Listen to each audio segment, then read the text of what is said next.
যারা অবিবাহিত তাদের মনের চিন্তা কখন বিয়ে করব। আর যারা বিয়ে করছে তাদের মনের চিন্তা কেন বিয়ে করলাম। যারা বিদেশ যেতে পারে নাই তারা ভাবছে কখন বিদেশ যাব। যারা বিদেশ গিয়েছে তারা বলছে জীবন অনেক বড় একটা ভুল করলাম। যারা চাকরি পায় নাই তারা হতাশায় আছে, কখন জানে চাকরি হবে আমার। আর যারা চাকরি পেয়েছে তারা বলছে গরু খাটানি খাচ্ছে আমার, এগুলো আর ভালো লাগে না। যাদের ব্যবসা নাই তারা ব্যবসার পলিসি করার চিন্তা করছে, ব্যবসা এস্টাবলিশ করার চিন্তা করছে। আর যাদের ব্যবসা আছে বলে যে এই জীবন আর ভালো লাগে না। যাদের বউ নাই তারা বলে যে কখন জানি বউ আসবে আমার ঘরে। আর যাদের বউ আছে তারা বলতেছে আহারে কেন যে আমি এই ফুলের মালাটা গলায় নিলাম। যাদের স্বামী নাই তারা বলে যে আমার তো কোনো কিছু নাই। আর যাদের স্বামী আছে তারা বলে যে স্বামীটা পাওয়ার চাইতে না পাওয়া অনেক ভালো।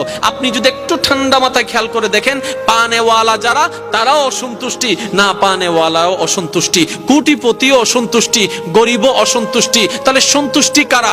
তখন ইসলাম উত্তর দেয় পাও কিংবা না পাও, যতটুক পাও, কম পাও কিংবা বেশি পাও, সর্বদা যদি সুখী থাকতে চাও, পাও না পাও সর্বদা আলহামদুলিল্লাহ বলে আল্লাহ শুকরিয়া আদায় করতে থাকো। পাইলো আলহামদুলিল্লাহ, না পাইলো আলহামদুলিল্লাহ, গেলেও আলহামদুলিল্লাহ, না গেলেও আলহামদুলিল্লাহ। তুমি শুধু আপন রবের প্রশংসা খুশি মনে করতেই থাকবা, তোমার অশান্তি অন্তরে আল্লাহ পাক শান্তির ব্যবস্থা করে দিবেন। বলেন সুবহানাল্লাহ।